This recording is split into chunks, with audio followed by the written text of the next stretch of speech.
हरे कृष्ण कृष्ण कृष्ण हरे हरे, हरे राम राम राम हरे हरे, हरे कृष्ण कृष्ण कृष्ण हरे हरे, हरे कृष्ण कृष्ण कृष्ण हरे हरे, हरे राम राम राम हरे हरे, हरे कृष्ण कृष्ण कृष्ण हरे हरे। लिए थे, इस दुनिया में आए थे तो उस परमपिता परमेश्वर से ये प्रार्थना करके आए थे, बड़े निवेदन किया था हमने। भगवान ने कहा क्या करोगे प्रभु, हमें मनुष्य योनि में जन्म दो हमारा, हम सत्कर्म करेंगे, सत्कार्य करेंगे और तो आपकी आराधना करेंगे और सतगति को प्राप्त करेंगे, मोक्ष गति को प्राप्त करेंगे। पर जीव जैसे ही जन्म लेता है माया के बंधन में पड़ जाता है और बस माया माया करता रहता है। रघुपति राघव तो बोलते ही नहीं। सोचो इतने मुश्किल से हमने कितने, अरे हमने पीएससी के एग्जाम, आप लोगों मतलब सभी जीव मनुष्य, मात्र मनुष्य योनि इस सृष्टि में आने के पहले आप पीएससी की एग्जाम दे दो, खूब अध्ययन करो और पीएससी का एग्जाम दे दो और फिर उसके बाद आपको बोले कि नहीं अब तुम पीएससी में पास हो गए हो, तो किसी को बोले जाओ तुमको एसडीएम का पद दिया जाता है, किसी को बोले जाओ तुमको कलेक्टर का पद दिया जाता है, जाओ तुम वहां के कलेक्टर बन गए, तुम वहां के बन गए और मैं यहाँ से बोल दूं भाई जाओ आदेश जाओ तुम वहां के एसडीएम, तुम वहां के कलेक्टर, और तुम बोलो नहीं हमको तो कलेक्टर नहीं बनना है, कोई एसडीएम नहीं बनना है, कोई एडीएम नहीं बनना, हमको तो चौकीदार बनना है। बताओ, तो यही बोल रहे हो आप लोग। भगवान तो बोल रहे जाओ बेटा तुम कलेक्टर बन गए हो, भाई यहाँ आए हो मतलब तुम कलेक्टर बन गए हो। अब वो कलेक्टर का पद स्वीकार नहीं कर रहे और कह रहे हो हमें तो चौकीदार की नौकरी चाहिए, तो उससे क्या फायदा। मनुष्य योनि में आने के बाद अगर जीव सत्कर्म नहीं करता है, हरि का नाम नहीं लेता है, सत मार्ग पर नहीं चलता, इसका मतलब ये समझ लो कि तुम लोग चौकीदार बन रहे हो। भगवान ने तो कलेक्टर बना दिया है तुम्हें, लेकिन तुम चौकीदार बनना पसंद कर रहे हो, तो ऐसा मत करो। इसलिए जोर से बोल दो, थोड़ा चिल्लाकर हाथ ऊपर करके। सुखदेव मुनि तप करने चले गए, व्यास जी पीछे पीछे गए, अपने पुत्र को रोके बेटा पुत्र रुक जाओ रुक जाओ। प्रकृति की तरफ से ये आकाशवाणी हुई कि ये परम ज्ञानी परम हंस परम संत है, इसीलिए ये माया के बंधन में नहीं आएंगे, इसे मत रोको। व्यास जी ने वो आकाशवाणी सुनी और अपने कुटिया में वापस चले गए। ये सुखदेव मुनि की जन्म की कथा है। कल के कथा प्रसंग में ये आएगा कि सुखदेव मुनि क्यों बने, समझे, ऐसे संत क्यों बने, परम ज्ञानी संत क्यों बने, आखिर उन्होंने क्या तप किया था उस जीव ने जो ऐसे संत बने। ये वाली कथा कल के प्रसंग में आएगा। अब कथा क्रम को आगे बढ़ाते हैं। श्रीमद् भागवत की कथा कहाँ चल रही है, नैमिषारण्य में चल रही है। और कौन बता रहे हैं, सूत जी कथा सुना रहे हैं। नैमिषारण्य में 88,000 ऋषियों का ज्ञान सत्र चल रहा है। देखो जब संत मिलते हैं, जब भी सत्संग, जैसे देखना अक्सर ये देखा होगा कि जो जैसा होता है उसकी संगति वैसी होती है।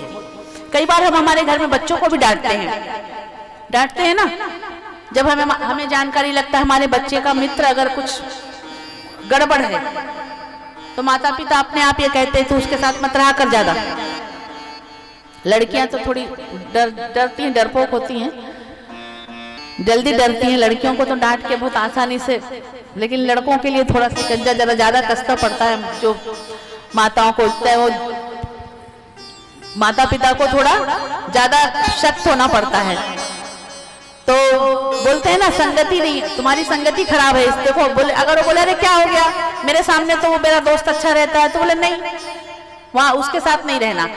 उसी प्रकार जो संत होते हैं, संगति संग हमेशा अच्छा करना चाहिए। कभी भी देखो कि जीवन में देखना, अगर संग अगर हमारा गलत है, कोई हमारा ऐसा कोई साथी, तो उससे थोड़ा कटने का प्रयास करो अगर अपना जीवन अच्छा बनाना चाहते हो। अपनी उन्नति करना चाहते हो तो, और अपने बच्चों को भी यही सलाह दो। तो इस प्रकार अब जब संत हैं, देखो जैसा संग रहेगा वैसी बातें होंगी आपस में। संतों के साथ बैठोगे, संत सत्संग आपकी बात बताएंगे। और आप कोई आपकी देखना कोई ऐसी सहेली जो बहुत आपको मिली, अभी आएगा आज के प्रसंग में है धुंधली। अब कोई धुंधली देवी मिलेगी तो वो निकलेगी तो अपने घर तो किसी को घुसने नहीं देगी, लेकिन सुबह से 4 घर घुसे बिना वो खाना नहीं खाएगी। वो सबके तुम्हारे घर में घुस घुस के सब पूरा पता लगा लेगी धुंधली बाई। तो ऐसे धुंधलियों से दूर रहना, क्योंकि वो अपना धुंधलापन रोज आपके ऊपर डाल के चली जाएगी। तो इस प्रकार संग का महत्व होता है। नैमिषारण्य, नैमिषे सूतमासीना मभिवाद्य महामतिम कथामृत रसास्वाद कुशला शौनको ब्रवीत। नैमिषारण्य तीर्थ स्थान है, गए भी होंगे कई लोग आप लोग। तो जो नैमिषारण्य तीर्थ स्थान है वहां पे 88,000 ऋषियों का ज्ञान सत्र चल रहा है। और ज्ञान सत्र 1-2 वर्ष का नहीं, कई युगों तक। संतों की आयु पहले ऐसे रहती थी कई युगों तक, अब तो खाली हमने शास्त्र में ही पढ़ लिया है, देखा नहीं है। कलयुग का ऐसा आवरण हो गया है कि हम देख ही नहीं पाए। तो कई युगों तक ज्ञान सत्र चल रहा है, वहां पे वो ज्ञान सत्र है चल रहा है। और वहां वो कैसे कुशल सैनिक है, वो संत हैं। कथामृत रसास्वाद कुशला शौनको, कथामृत, कथा सुनने में कुशल, अर्थात मन लगा के, जैसे आप लोग सुन रहे हो ना, मन लगा के, ऐसे मन लगा के सुन रहे थे। सुनने में वो संत नैमिषारण्य में विराजित हैं 88,000, जिन्हें हम शौनकादि ऋषियों के नाम से जाने जाते हैं। वो कथा सुनने में कुशल हैं। और वहीं सूत जी का आगमन होता है। जैसे ही सूत जी का आगमन होता है 88,000 ऋषि खड़े होकर उनसे निवेदन करते हैं कि हमारी अज्ञानता को दूर करो, हमारी मूर्खता को दूर करो। अज्ञान ध्वांत विध्वंस कोटि सूर्य समप्रभा सूताख्याहि कथा सारम मम कर्ण रसायनम। अज्ञान ध्वांत विध्वंस, हमारी अज्ञानता को, हमारी मूर्खता को, श्रीमद् भागवत क्या है अभी थोड़ी देर पहले बताई थी। हमारी अज्ञानता को, हमारी मूर्खता को जो जड़ से खत्म कर दे उसे कहते हैं श्रीमद् भागवत। तो अब शौनकादि ऋषि भी किससे निवेदन कर रहे हैं? सूत जी से क्या कह रहे हैं कि अज्ञान ध्वांत विध्वंस कोटि सूर्य समप्रभा, कोटि सूर्य समप्रभा, आपका ज्ञान करोड़ों सूर्य के समान है, अर्थात आप ज्ञानी हैं। तो आप कृपा करके हमारी अज्ञानता को, हमारी मूर्खता दूर होए, हमारी मूर्खता को खत्म हो जाए, ऐसी कोई कथा हमें सुनाइए, हमें ऐसा कोई ज्ञान दीजिए जिससे हम उस परमपिता परमेश्वर की को प्राप्त कर सके, हमारा ज्ञान बढ़े, कुछ हम ज्ञानी हो। सूत जी कहते हैं, सूत जी इन 88,000 ऋषियों से उम्र में छोटे हैं पर ज्ञानी हैं। जिसका ज्ञान बड़ा होता है वो ऐसी बड़ा, बोलते हैं ना जो ज्ञान बड़ा, कौन किसको बड़ा मानते हो? हम तो बड़े शान से ये बहुत बड़ा आदमी है, जिसके पास ये बहुत हो तो बड़े, तुम बड़े डायलॉग मार देते हो कि ये तो बहुत, अरे बहुत बड़ा आदमी है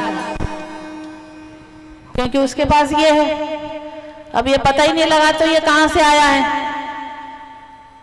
आया कहां से ये भी तो पता लगा लिया करो। और यहाँ कितना कुछ भरा हुआ है उनके।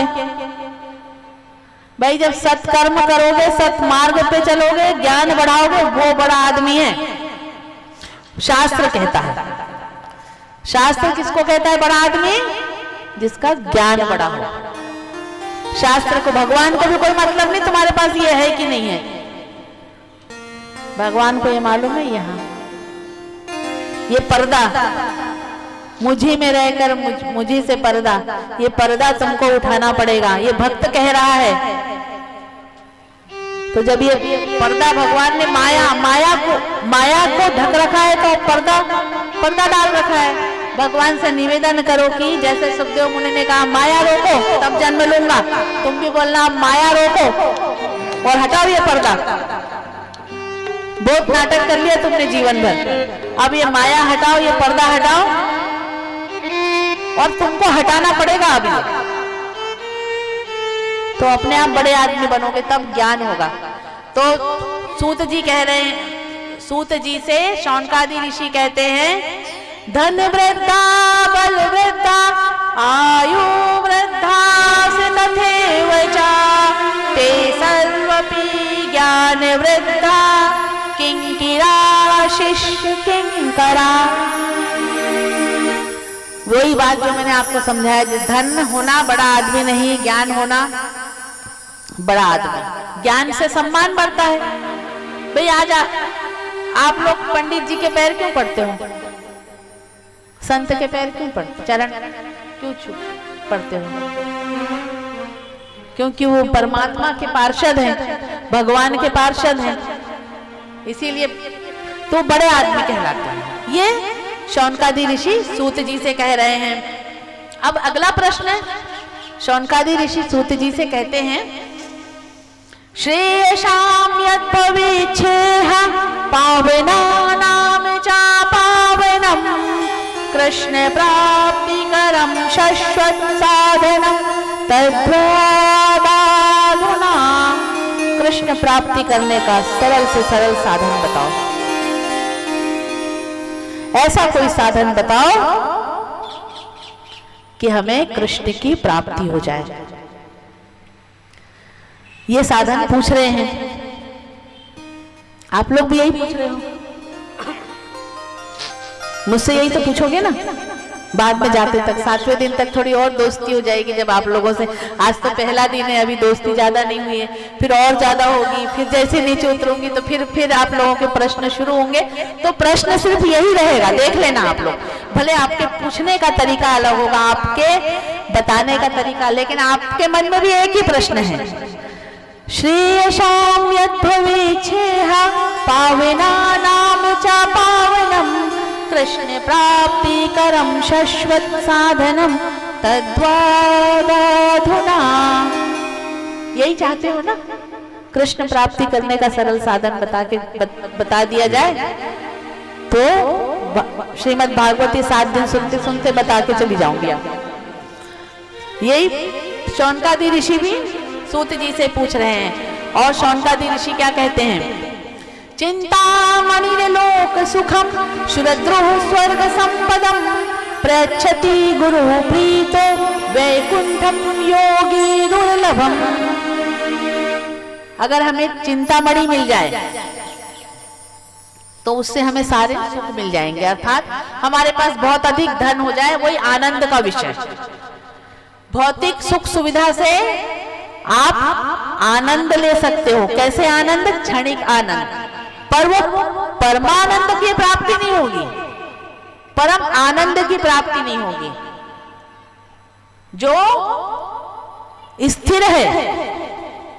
ये तो सब परिवर्तनशील है कि हमें खूब चिंतामणि, एक मणि चिंतामणि मिल जाए, पारस मणि मिल जाए तो आप सब खूब अच्छा पारस मणि को सब ये जितने माइक वाइक सब सोने का बना लोगे, पूरा यूं लोहा रगड़ के यहीं पे, और ऐसे उठा उठा के भागोगे एक एक कि मैं बोलूंगी किससे मालूम ही नहीं पड़ेगा, सब अपना अपना, क्योंकि सोना हो जाएगा इतना। अभी लोहा है बेचारा तो यहाँ पड़ा है, सोना हो जाएगा तो सब लेके जाओगे, चिंतामणि मिल जाएगी तो, है ना।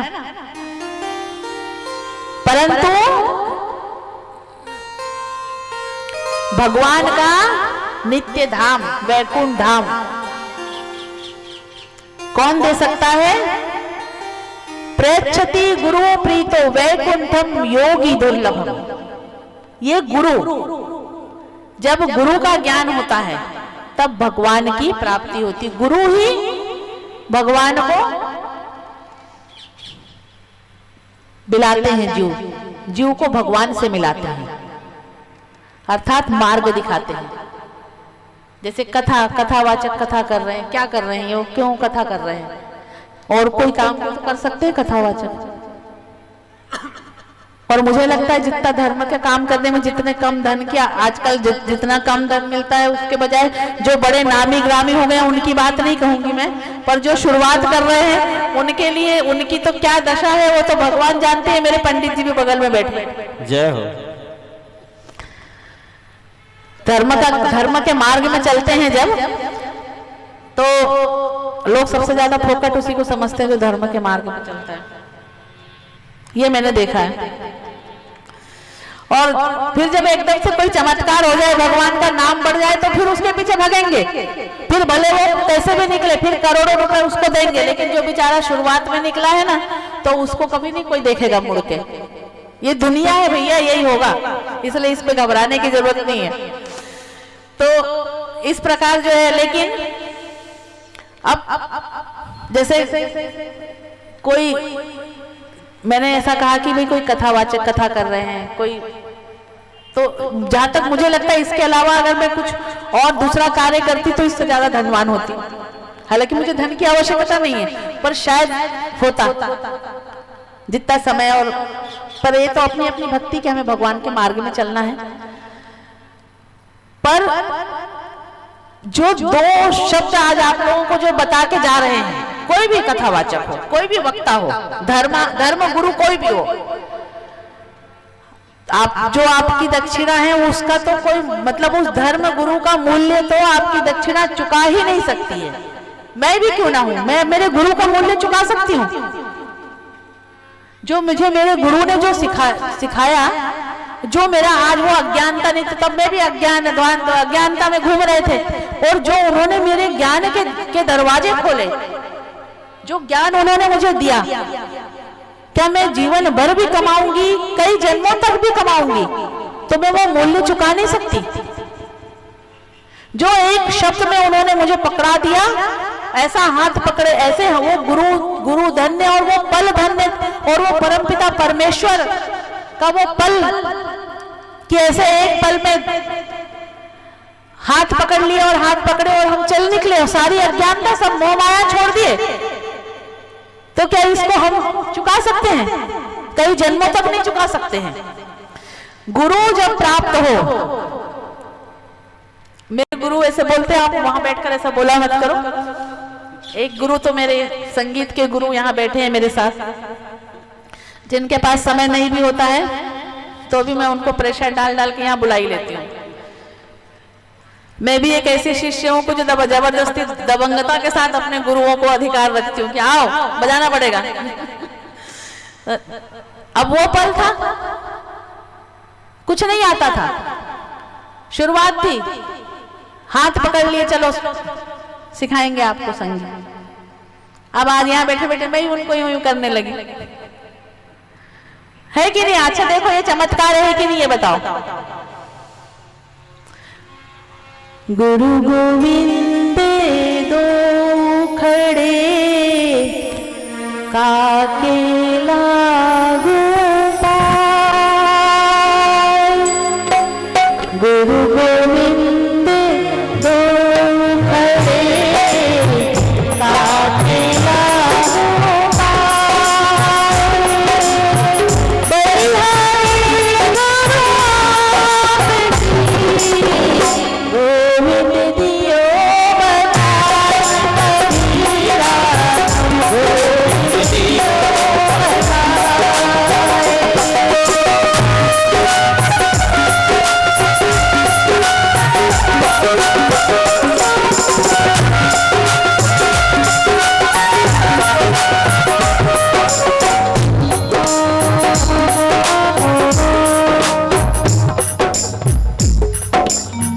अर्थात हमें कितना भी धन संपत्ति मिल जाए, पर हमें वो परमपिता परमेश्वर का वैकुंठ धाम अर्थात परमपिता परमेश्वर के दर्शन नहीं हो सकते।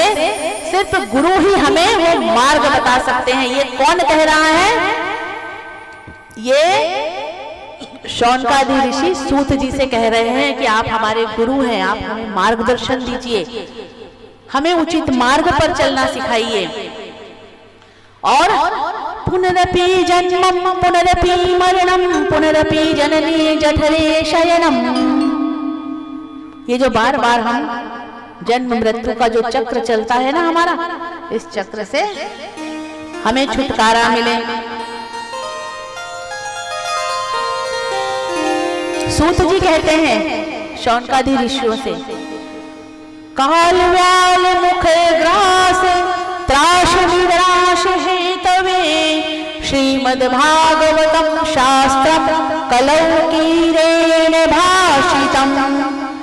काल रूपी सर्प, प्रत्येक हर जीव काल रूपी सर्प के मुख का ग्रास बना हुआ है। समझे? ये इनको ज्यादा तो नहीं हो रहा है ये मालूम पड़ा यहाँ राधे राधे अभी करके गए और अगली कल कथा के लिए पहुंच ही नहीं पाए। कुछ मालूम थोड़ी है क्या होगा, जीव का मालूम ही नहीं है किसी का। कोई एक ही सत्य है मनुष्य के जीवन का कि अगले क्षण उसको खूब होशियारी दिखा दे, खूब तैयारी कर ले अपने, खूब मेडिक्लेम करवा ले, खूब बीमा करवा ले, खूब बैंक बैलेंस कर ले, सब खूब कर ले। जियो अपनी होशियारी में सब करते हैं, खूब कर ले, पर उसको उसके अगले पल का की जानकारी नहीं है, नहीं है ना। अर्थात हम भी उस सर्प के मुख पे बैठे हुए हैं। कब वो सर्प ऐसे मुख में बैठे हैं, कब वो सर्प बंद कर लेगा कोई भरोसा नहीं। तो उसका इस चीज से बचने के लिए क्या करना है? अब आप लोगों, मैं भी बोल दूं नहीं तुम तो काल रूपी जीव सर्प के मुख का ग्रास हो, यहां से बोल के चले जाऊं तो भैया आपके मन में तो प्रश्न होगा, जब हमारे सर पे काल मंडरा ही रहा है तो हम यहाँ कथा क्यों सुनने आए? नहीं बोलोगे? क्यों हम अपना समय बर्बाद करें? हम अपना खाए पिए दोपहर को सोए ना यहाँ धूप में बैठ के। पहले तो बोलो नहीं कलश लेके चलो, फिर बोलो आओ चलो यहाँ करो, फिर बोले दोपहर को सो मत, यहाँ वहां घूमो मत और कथा सुनने आ जाओ, और बोलो बार बार यहाँ से मन से भाव के साथ ताली बजाओ, भाव के साथ ताली बजाओ। ये व्यास जी लोग चिल्लाते अलग है बैठ के वहां पे। अब व्यास जी भी अगर आपको बोल दे कि नहीं काल रूपी आपके काल मंडरा रहा तो प्रश्न नहीं करोगे तुम लोग तो, दीदी फिर तुम ये कर क्या रही हो, क्यों तुम यहाँ बोले ताम झाम करवा रही हो, बोले नहीं लगवाओ टेंट लगवाओ, अच्छा साउंड लाओ, अच्छा ये करो, क्यों? क्या है? श्रीमद् भागवतम शास्त्रम कलौ कीरेण भाषितम। अगली लाइन क्या है? श्रीमद् भागवत शास्त्रम कलौ कीरेण भाषितम। इस चीज से बचने के लिए क्या है? श्रीमद् भागवत कथा का सार श्रवण करना, श्रीमद् भागवत कथा श्रवण करना। समस्त वेदों का, पुराणों का, समस्त ग्रंथों का सार है श्रीमद् भागवत। कलयुगी जीवों के परम कल्याण का सहज साधन है श्रीमद् भागवत। व्यास जी ने श्रीमद् भागवत की रचना क्यों करी? कलयुग के जीवों के लिए की। 18,000 श्लोक होते हैं, अब ये पंडित जी पढ़ रहे हैं, है ना। अब वो पंडित जी बेचारे पढ़ते पढ़ते पढ़ लेंगे, लेकिन आप अभी अगर आपको जिम्मेदारी दी जाए कि भाई श्रीमद् भागवत 18,000 श्लोक पढ़ना है, पूरा जीवन निकल जाएगा, पढ़ नहीं पाओगे, पढ़ भी लोगे तो समझ नहीं पाओगे उसका अर्थ, है ना। इसीलिए शनकादि ऋषियों ने सप्ताह ज्ञान यज्ञ का आयोजन करा, जो आप लोगों को हम करा देते हैं। सप्ताह भर सप्ताह ज्ञान यज्ञ चलेगा, उसमें श्रीमद् भागवत के मुख्य मुख्य प्रसंगों को आपको सुनाया, श्रवण करवाया जाएगा।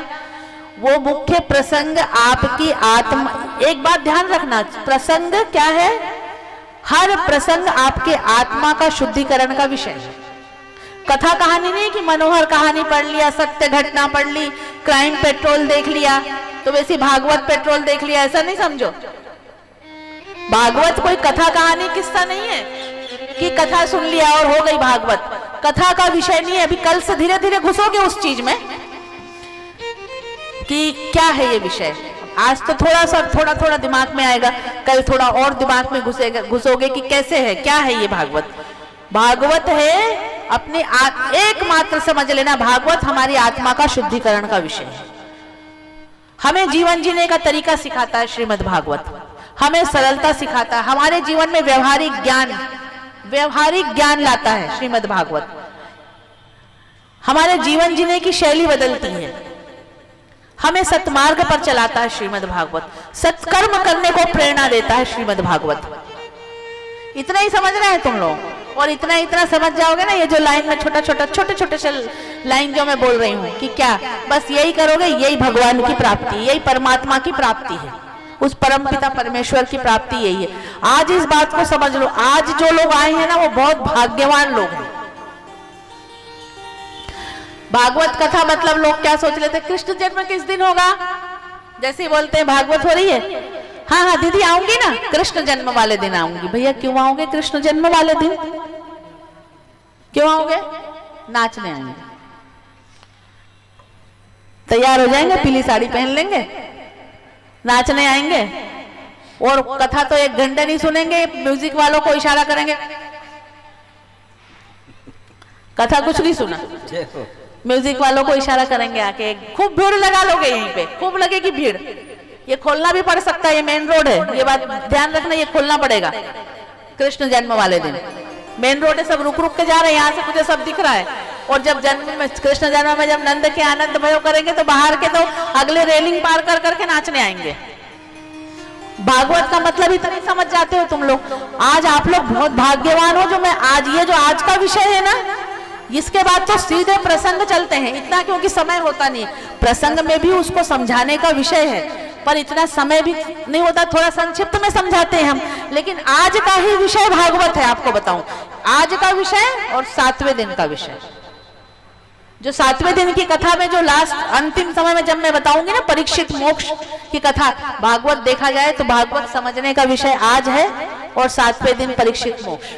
उसके बाद तो कथा प्रसंग चलेंगे, अपन इतना ही समझ पाते, कृष्ण जन्म हो जाएगा, फिर एक दिन आप लोग रुक्मिणी विवाह कर लोगे, और आगे करोगे 7वें दिन सुदामा बन के आ जाओगे। बस इतना समझ, 3 चरित्र को समझते हो भागवत में, लेकिन वास्तव में भागवत अंतर आत्मा की शुद्धि का विषय, जो आज आप लोगों को मैं समझा रही हूं। और ये कथा का श्रवण, इसका लाभ कब मिलता है? तस्माद् परम किंचिन मना शुद्धेन विद्यते, जन्मांतरे भवेत् पुण्यम तदा भागवतं लभेत्। तस्माद् परम किंचिन मना शुद्धेन विद्यते, जन्मांतरे भवेत् पुण्यम तदा भागवतं लभेत्। ये कब संभव है? जब हमारे जन्म जन्मांतर के पुण्यों का उदय होता है, तब तब हमारे जीवन में ये अवसर आता है कि हम श्रीमद् भागवत कथा का श्रवण करें,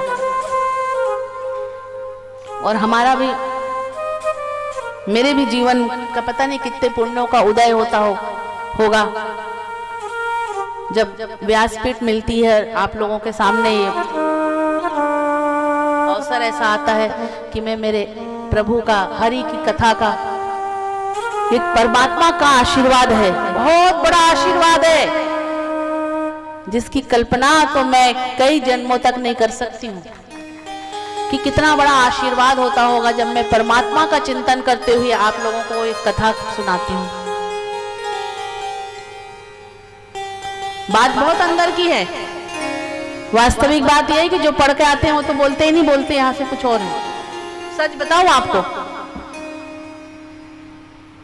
इसलिए आजकल मैं लोड लेना बंद कर दी। पहले शुरू में बहुत लोड लेती थी, शब्द याद करती सब, बाद में मैंने सोचा इतना लोड क्यों लेना, कथा दिलवाने वाला वो, कथा बुलवाने वाला वो, ये तो उसकी इच्छा, कहाँ बुलवा। जब समझ में आ गया अब ज्यादा लोड नहीं लेना, जिस दिन उसकी इच्छा होगी वो बोल 4 दिन, ऐसे भी कथा तय हो जाती है कि 2 दिन बाद ही चलो कहाँ चलना, बोले अरे वहां कथा, फोन लगाओ सर छुट्टी ले लेना, छुट्टी उनको बता देना, ये डांट लगाए, पहले से नहीं, तो पहले मुझे ही नहीं मालूम तो मैं आपको क्या बताऊं। आ गया सामने, ये 4 दिन में तय हो गई, लो चलो चलो। अब अरे आप पहले से नहीं बताते। हर बार ये डायलॉग सुन लेती हूँ मैं, बोल सर अब मत बोलो कुछ, आप तो तय करो, तैयारी करो। अब जब मुझे खुद ही नहीं मालूम पहले से, तो मैं आप लोगों को क्या बताऊं। इसलिए मैं अब कोई लोड नहीं लेती, क्या पढ़ना क्या नहीं। मैं तो सोचती हूँ वो तो मैं जान, क्योंकि अब मैं उस चीज को समझ गई हूँ। बुलवाएंगे वो, इतनी बड़ी कृपा कि जैसे दर्शक होते हैं, मतलब आप सोचो कि बहुत बड़ा जादूगर है, इसकी जादू को समझ नहीं पाओगे। हर बात निराली है उसकी, हर बात में है एक टेढ़ापन, हर बात निराली है उसकी, हर बात में है एक टेढ़ापन। आया है मैं जानू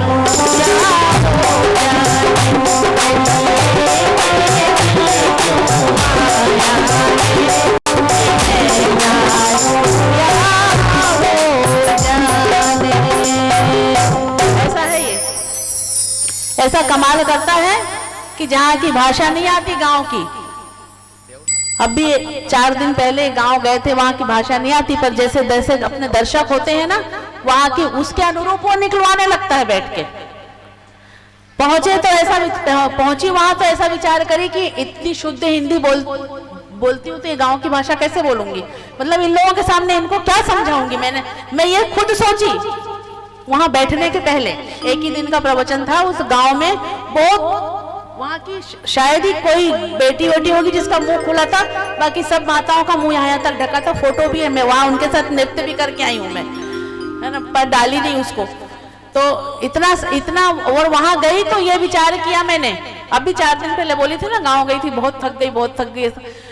वहां जाकर जब उन्होंने कहा देवी जी कुछ बोलो, तो मेरे मन में विचार ये आया कि इनके सामने क्या बोलूंगी। मैं भी उद्धव बन गई थी उस समय गोपी उद्धव प्रसंग में होता है ना, तो मैं भी उद्धव कि इनके सामने क्या बोलूंगी, क्योंकि मैंने सोचा जो मैं जानती हूँ तो कुछ समझेंगी नहीं, मैं क्या बोलूंगी।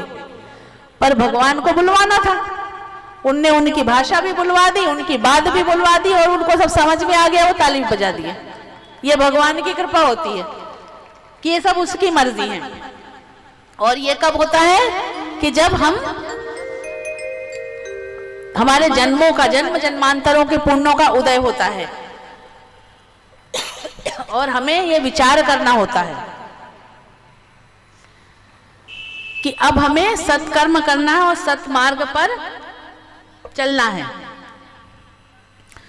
श्रीमद् भागवत ये ज्ञान गंगा है।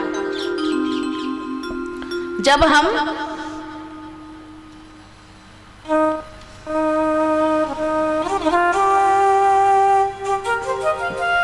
गंगा जी में स्नान करते हैं तो हमारा तन पवित्र होता है। और जब श्रीमद् भागवत सप्ताह ज्ञान यज्ञ में 7 दिन स्नान करोगे तो क्या शुद्ध होगा? आपका मन शुद्ध होगा। इसीलिए इसे ज्ञान गंगा कहा गया है कि ये ज्ञान गंगा है। अब कथा क्रम को हम आगे बढ़ाते हैं। कथा क्रम में आगे ये होता है कि सूत जी शौनकादि ऋषियों को कथा श्रवण करवा रहे हैं कृष्ण प्राप्ति करने का सरल साधन। अब आप लोग भी कृष्ण प्राप्ति करने के सरल साधन की ओर अग्रसर हो जाओ। सूत जी कहते हैं, एकदा ही विशालायां चत्वारा ऋषियो मलः सत्संगार्थं समायाता ददृशुस्तत्र नारदम। एक बार विशालपुरी में 4 ऋषि, ब्रह्मा जी के प्रथम मानस पुत्र कौन है जानते हो? हाँ, सनत, सनंदन, सनातन, सनत कुमार ब्रह्मा जी के प्रथम 4 मानसिक पुत्र हैं। सृष्टि की रचना में तृतीय दिवस की कथा में ये प्रसंग आएगा। कहाँ जा रहे थे? विशालपुरी में, अर्थात बद्री विशाल जा रहे थे तीर्थ करने के लिए। जो संत होते हैं ना वो एक जगह रुकते नहीं है, अलग अलग स्थानों पे तीर्थ में जाते रहते हैं, जप तप करते रहते हैं, विचरण करते रहते हैं। और संतों को विचरण करना बहुत अच्छा भी लगता है, एक जगह उनको आप रोक नहीं सकते। उनका जो मौज मस्ती है वो तो फकीरा, कोई ऐसा बहुत लग्जरी लाइफ नहीं चाहिए उनको। और जो लग्जरी लाइफ के पीछे हो गया मतलब वो परम आनंद की प्राप्ति नहीं प्राप्त किया। सही संत तो होता है वो वह रे मौज फकीरा दा, वह रे मौज फकीरा दा, वह रे मौज फकीरा दा, वह रे मौज फकीरा दा, वह रे मौज फकीरा दा, वह रे मौज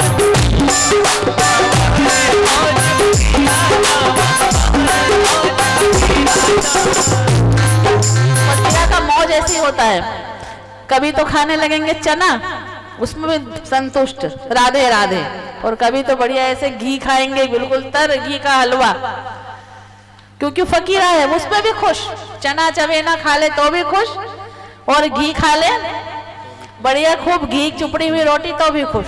उसे कहते हैं संत।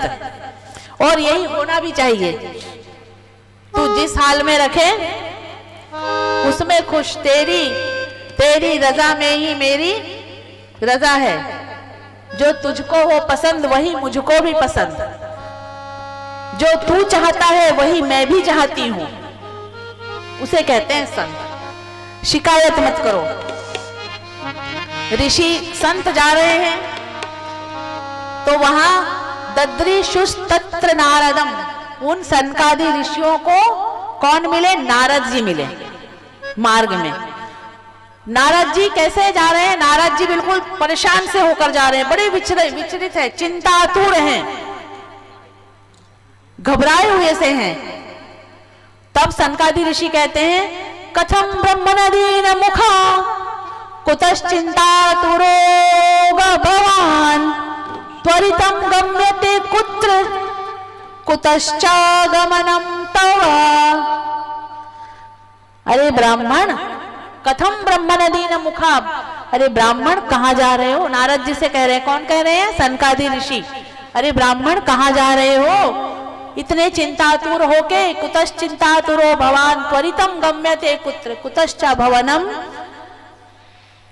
कुतश्चा गमनम, तो और कहाँ से आ रहे हो इतने घबराए हुए? कहाँ जा रहे हो, कहाँ से आ रहे हो, क्यों इतने चिंतातुर है हो? तो फिर सनकादि ऋषि कहते हैं नारद जी के मुख को देख के, इदानीं शून्य चित्तो वसी गतवित्तो यथा जनाः तवेदं मुक्त संगस्य नोचितं वद कारणम। आपका मुख इतना उदासीन, आप जैसे संतों को यह शोभा नहीं देता है,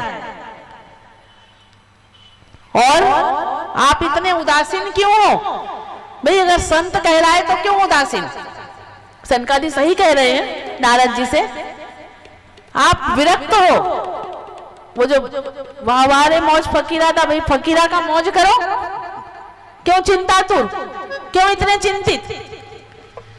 आप इतना चिंतित, आप जैसे संतों को फिर क्या है, फिर किस बात की संत? फिर मत बोलो खाली चोला धारण कर रखा संत संत और अंदर से तनाव में बैठे।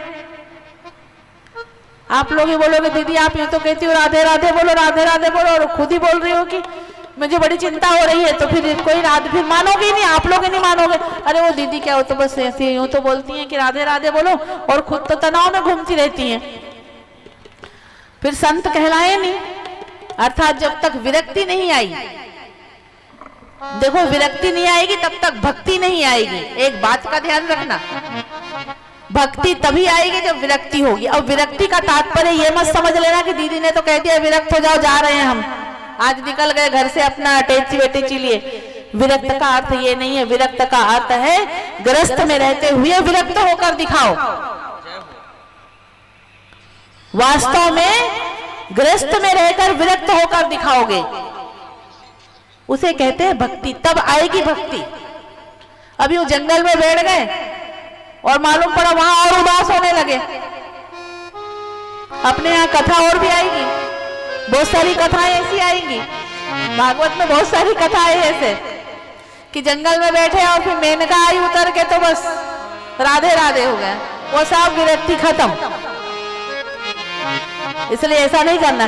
गृहस्थ आश्रम सर्वश्रेष्ठ आश्रम कहा गया और सबसे कठिन आश्रम कहा गया है और सबसे कठिन तप कहा गया है। बहुत कठिन तप है गृहस्थ जीवन जीना, गृहस्थ आश्रम में रहना, और सबसे बड़ा तप कहा गया है। देखो इसका कैसे, संत जो हो गए, हम तो हो गए संत भैया, अब हम किसी को नहीं देखेंगे, लेकिन जब गृहस्थ में होते हैं तो गृहस्थ अपने साथ जो अपने आज अपने बच्चों को, आप लोग अपने बच्चों को, अपने सास ससुर की सेवा करते हो, अपने माता पिता की सेवा करते, अपने बच्चों का जीवन भविष्य बनाते हो। आज का जो बच्चा है वही कल का भविष्य है, ये तो सुनते हुए आए हो। तो भविष्य कौन बना रहा है? आप लोग तो बना रहे हो। तो कठिन हुआ कि नहीं हुआ? इसीलिए कहा गया है सतग्रस्त जीवन जीना बहुत कठिन होता है। गृहस्थ आश्रम को 4 आश्रम बताए गए हैं हमारे शास्त्र में, उसमें सबसे महत्वपूर्ण विषय गृहस्थ आश्रम को दिया गया है। इसी प्रकार कहा जा रहा है इदानीं शून्य चित्तवशी, आप जैसे संत को ये शोभा नहीं देता है। अब नारद जी अपनी पीड़ा बता रहे हैं सनकादि ऋषियों को। अहम तो पृथ्वीं यातो ज्ञात्वा सर्वोत्तमामिति पुष्करं च प्रयागं च काशीं गोदावरीं तथा हरिक्षेत्रं कुरुक्षेत्रं श्रीरंगं सेतुबंधनम् एवमादिषु तीर्थेषु भ्रममाण इतस्ततः अहम तो पृथ्वी यातो ज्ञात्वा, मैं सर्वोत्तम लोक मानकर पृथ्वी लोक पर गया। नारद जी का काम अच्छा है भाई, बढ़िया काम है। सबसे बढ़िया काम अगर मुझे लगता है कुछ तो नारद जी का लगता है। कभी ऐसा अवसर आएगा तो भगवान को बोलूंगी नारद बना दो। क्यों? जब मर्जी तो ऊपर चले गए, जब मर्जी तो नीचे आ गए। कितना बढ़िया काम है देखो। तो नारद जी ने विचार करा भाई सर्वोत्तम लोक पृथ्वी भगवान ने सृष्टि की रचना की है, सर्वोत्तम लोक है, बड़े अच्छे अच्छे लोग हैं वहां पे, बड़ी सुंदर सुंदर बहनें हैं, बड़े अच्छे अच्छे भाई हैं। तो नारद जी ने सोचा चलो मैं थोड़ा सा भ्रमण करके आता हूँ। उठाया अपना विमान, हेलीकॉप्टर था उनके पास में, अपना हेलो, और उसको स्वयं ही चलाते थे वो हेलीकॉप्टर को। बढ़िया हेलीकॉप्टर उठाए भगवान चले आए नीचे, सर्वोत्तम अपने पास में आ गए। और फिर उन्होंने कई तीर्थों में एवमादिषु तीर्थेषु ब्रह्ममाण इतस्तथा, कई तीर्थों में गए, पुष्कर, प्रयाग, काशी, गोदावरी, सब तीर्थों में गए, अलग अलग तीर्थों में उन्होंने भ्रमण किया।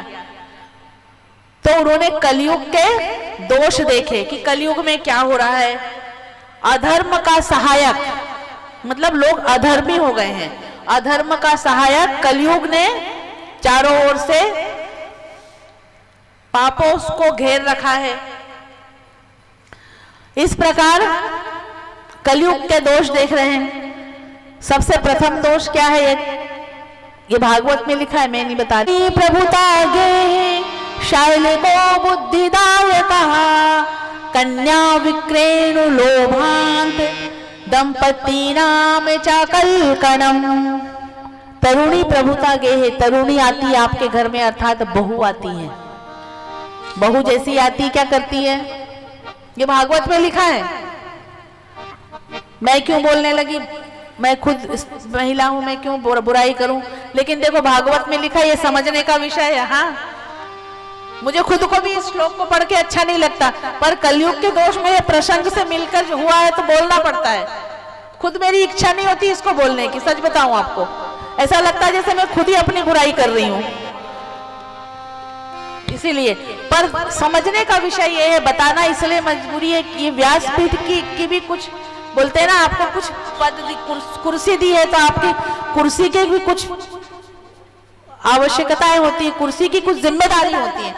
तो बस वहां उसमें तरुणी प्रभुता के है शायले को बुद्धिदायका। जब तरुणी आएगी तो आते साथ क्या बोलेगी, किस लिए घर में झगड़ा होता है, सब आप लोग उस चीज को कर रहे हो, उसी चीज को रोज उस चीज का सामना कर रहे हो, ज्यादा बताने की आवश्यकता नहीं है। तरुणी आती है और अपनी पति से कहती है रात को, कल अपनी माँ को समझा देना।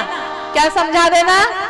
चाबी दे दे मुझे, दिन भर छल्ला टंगाए घूमती रहती है ना, उनको कल समझा देना। और तुम नहीं फिर वो पति जो बोलते हाँ ठीक भाग्यवान, बोल दूंगा कल बोल दूंगा, बस आज तो रात ठीक से बिता, कल बोल दूंगा। फिर पूछती है सुबह, क्यों जी बोला तुमने?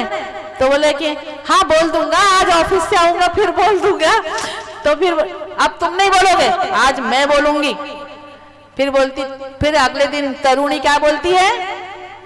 लाओ चाबी दो। सास कहती है ठीक ले लो बहू। अगर जो सास, सब सासों से निवेदन है, जब ऐसा बोले ना बहू, ले लो चाबी।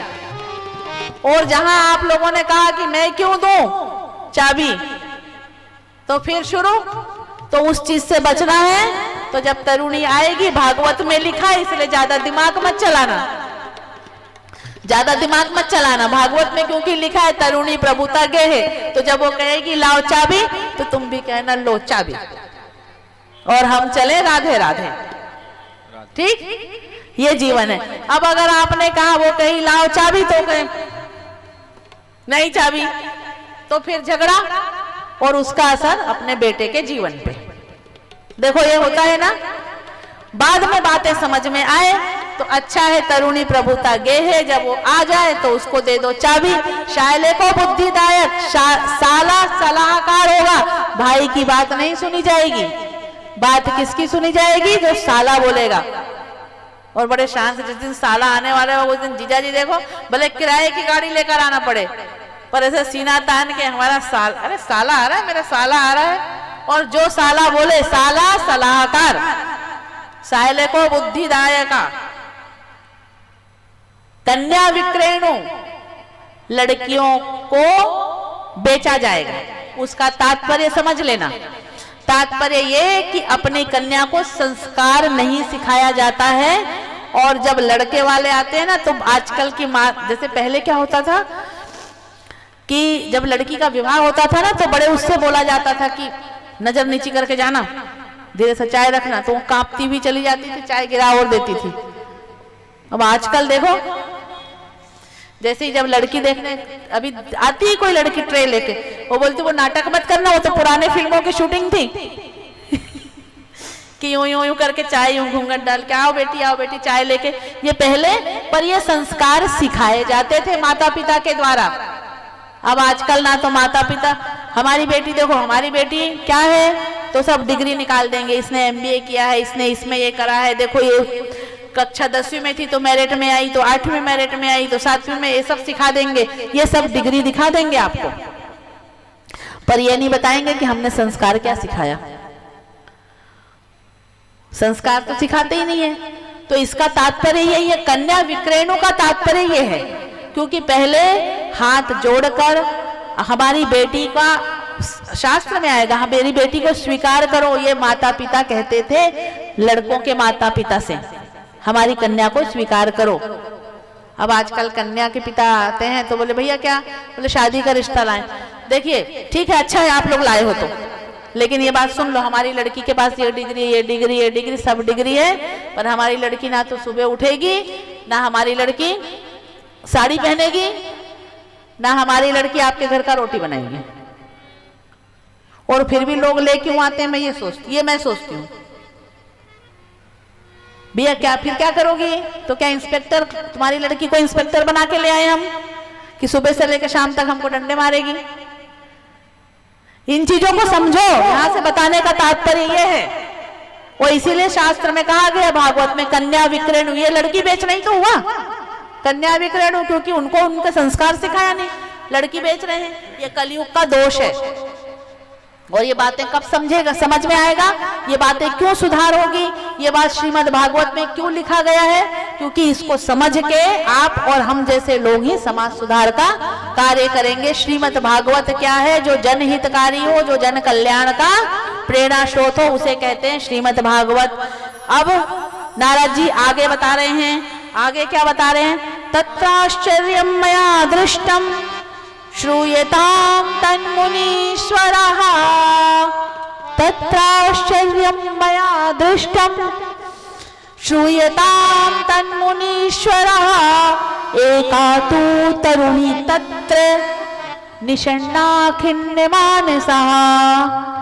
मैंने देखा यमुना जी के किनारे एक तरुणी है जो बड़ी खिन्न मानसा से बैठी हुई है और उसके गोद पे दो वृद्ध पुरुष अचेतन अवस्था में लेटे हुए हैं और उस स्त्री के चारों तरफ कुछ कमल नयनी परम स्त्रियां चारों तरफ बैठी हैं जो उसे कभी समझाती है उसके कान में जाकर, कभी उसे पंखा करती है, अर्थात उसकी सेवा में है।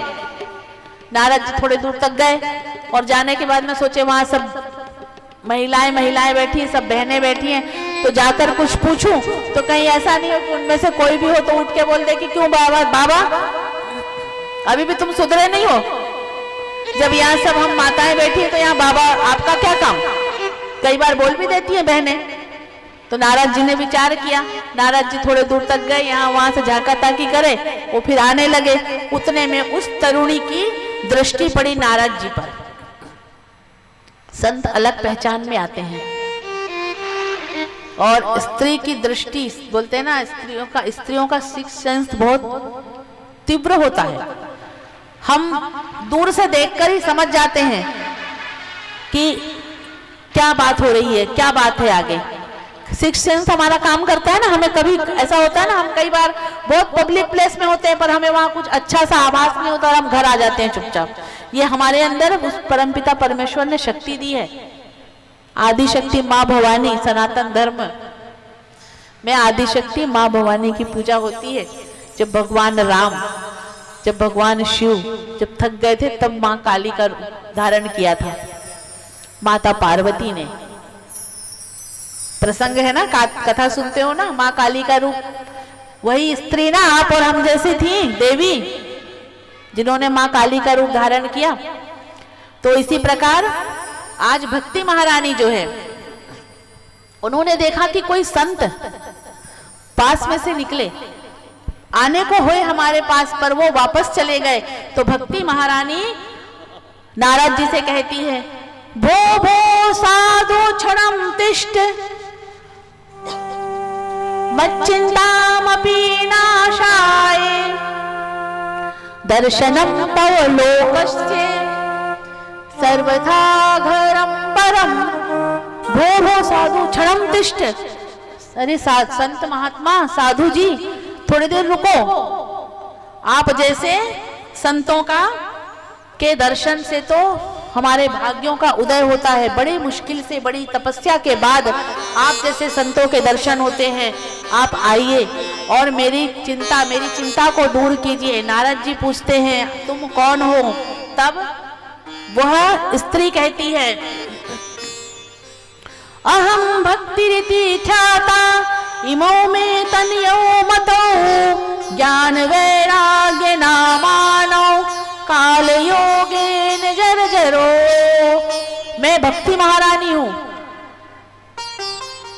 और ये जो दोनों पुत्र अचेतन अवस्था में मेरे गोद में लेटे हुए हैं, ये मेरे दोनों पुत्र हैं जो वृद्ध हो गए हैं, जर्जर हो गए हैं और अचेतन अवस्था में पड़े हुए हैं। ये मैं तरुणी हूं पर मेरे दोनों पुत्र बूढ़े हैं। अगर ऐसा होगा तो अपने आप ही आप लोग चिंतित होंगे। भक्ति महारानी बताती है कि मैं जो है, मेरा जन्म द्रविड़ देश में मैं उत्पन्न हुई, कर्नाटक में मेरा जन्म हुआ, महाराष्ट्र में मैं सम्मानित हुई। देखना, महाराष्ट्र में स्त्रियों का सम्मान बहुत होता है ना। मैं कहीं गलत तो नहीं बोल रही हूँ, भागवत में सब लिखा है। द्रविड़ देश में मैं उत्पन्न हुई, कर्नाटक में मैं बड़ी हुई, महाराष्ट्र में मैं सम्मानित हुई और गुजरात आते आते मैं बूढ़ी हो गई, पाखंडियों ने मेरे अंग भंग कर दिए। पुनः मैं मथुरा आई, वृंदावन आई, वृंदावन धाम आई, तो वृंदावन धाम जैसे मैं आई वैसे मैं तरुणी हो गई। भक्ति हमेशा हमें जवान बनाकर रखता है। जवान, जवान का तात्पर्य ये नहीं है कि चेहरे पे जैसे मान लो वो माता बैठी है, अगर उनके अंदर भक्ति है तो वो युवा है। अर्थात वही आत्मा से परमात्मा का मिलन, आनंद से परमानंद की ओर भक्ति।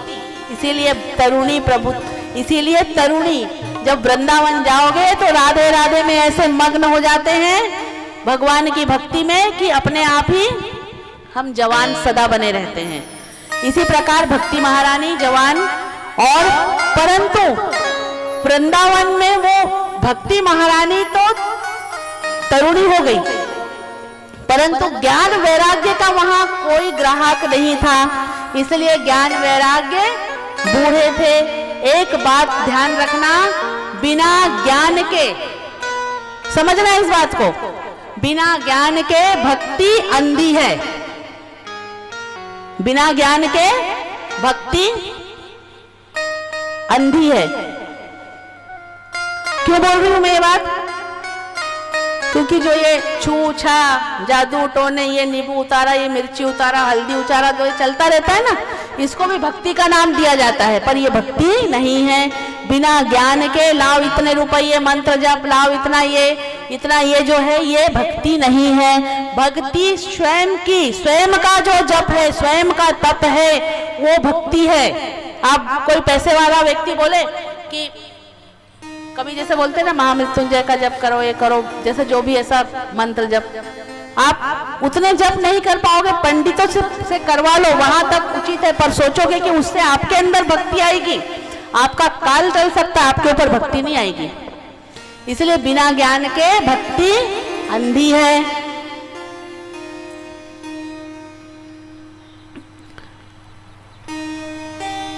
वृंदावन में ज्ञान और वैराग्य का कोई ग्राहक नहीं, इसलिए ज्ञान वैराग्य जर्जर अवस्था में पड़े हैं। भक्ति महारानी चाहती है कि मेरे दोनों पुत्र युवा अवस्था में हो जाएं। कोई माता ये चाहेगी कि उनके बच्चे बूढ़े दिखे, उनके आगे कमजोर दिखे, ऐसा नहीं चाहेगी। उसी प्रकार भक्ति महारानी भी नहीं चाह रही है, और भक्ति महारानी उसके कष्ट का निवारण पूछती है। नारद जी कई वेद मंत्रों का उच्चारण करते हैं, ज्ञान वैराग्य को चेतन अवस्था में आने के प्रयास करते हैं, लाने का प्रयास करते हैं, परंतु वो सफल नहीं होते हैं। जब वो सफल नहीं होते हैं, फिर आकाशवाणी होती है सत्कर्म करो। तो नारद जी विचार कर रहे हैं क्या सत्कर्म करूं, मैं इतना गीता पाठ करवा दिया, इतना वेद ध्वनियों का उच्चारण करा, अब ये सत्कर्म कौन बताएगा? आकाशवाणी होती है, ये सत्कर्म संत शिरोमणि बताएंगे। तो संत शिरोमणि कौन? सनकादि ऋषि। सनकादि ऋषि को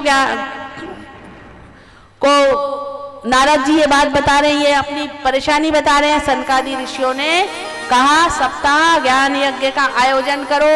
सर्वप्रथम सप्ताह ज्ञान यज्ञ नारद जी ने सनकादि ऋषियों से करवाया। कहाँ करवाया? हरिद्वार में आनंद तट पर सबसे प्रथम श्रीमद् भागवत कथा प्रारंभ की हुआ था। सप्ताह ज्ञान यज्ञ सनकादि ऋषियों ने बताया था। भक्ति महारानी का आह्वान किया गया, ज्ञान वैराग्य को बुलाया गया। नारद जी मुख्य जजमान थे। जब 7 दिन के का श्रीमद् भागवत का आयोजन हुआ, सभी ने कथा श्रवण किया। जैसे ही श्रीमद् भागवत कथा का विश्राम हुआ, भक्ति महारानी के पूरे अंग पुष्ट हो गए। ज्ञान और वैराग्य जो अचेतन अवस्था में पड़े थे, वो चेतन अवस्था में आ गए। बोलिए बाल कृष्ण गोपाल की जय, बोलिए भक्ति महारानी की जय। और जब भक्ति आती है, हर मनुष्य की, हर जीव के अंदर भक्ति रहती है। सिर्फ जगाने वाला चाहिए और जागने वाला चाहिए, अंदर इच्छा होनी चाहिए। हम तो प्रभु के ही हैं, प्रभु के ही शरणों में हैं। सिर्फ हम अपने प्रभु से निवेदन नहीं कर रहे हैं। भक्ति महारानी तन्मय होकर सारे अंग पुष्ट हो गए, तन्मय होकर भक्ति महारानी सर्वत्र नृत्य करने लगी। भक्ति महारानी नृत्य करने लगी, उसी का परिणाम आप और हम हैं। समझ गए? ये भक्ति महारानी की कथा क्यों सुना रही हो इतनी देर से मैं? क्या भक्ति महारानी कोई सुंदर सी स्त्री है? क्या समझ रहे हो भाई? जवाब देते जाना। अभी तक आप लोगों ने कथा सुनी होगी। क्या कथा? कहानी सुनी होगी। श्रीमद् भागवत नहीं सुना होगा। अभी तक आप लोगों ने कहानी सुनी है, पर यहाँ ये श्रीमद् भागवत कहानी नहीं चल रही है। यहाँ उस सत्य को समझना है। भक्ति महारानी का कथा मैंने आप लोगों को सुनाई, तो भक्ति महारानी क्या है? कोई एक सुंदर सी स्त्री है, वो चित्रण चल रहा है, ये है? ये नहीं है। भक्ति महारानी के अंग पुष्ट हो गए श्रीमद् भागवत कथा का श्रवण करने से। उसी की कृपा, इसका परिणाम है आप और हम, जो आप और हमको आनंद आ रहा है। भजन के माध्यम से आनंद लीजिए। फिर कथा का एक छोटा सा प्रसंग और है, उसको श्रवण कराएंगे और आरती। हम तुम्हारे थे प्रभु जी, हम तुम्हारे हैं, हम तुम्हारे ही रहेंगे, ओ मेरे प्रियतम।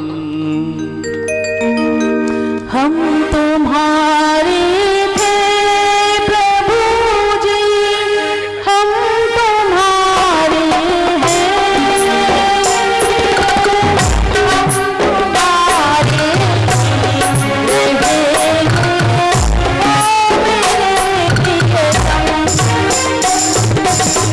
हम तुम्हारे थे प्रभु जी, हम तुम्हारे हैं, हम तुम्हारे ही रहेंगे, ओ मेरे प्रियतम।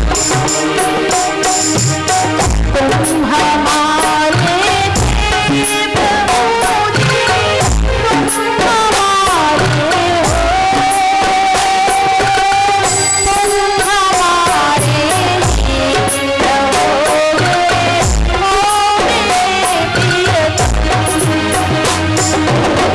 तुम हमारे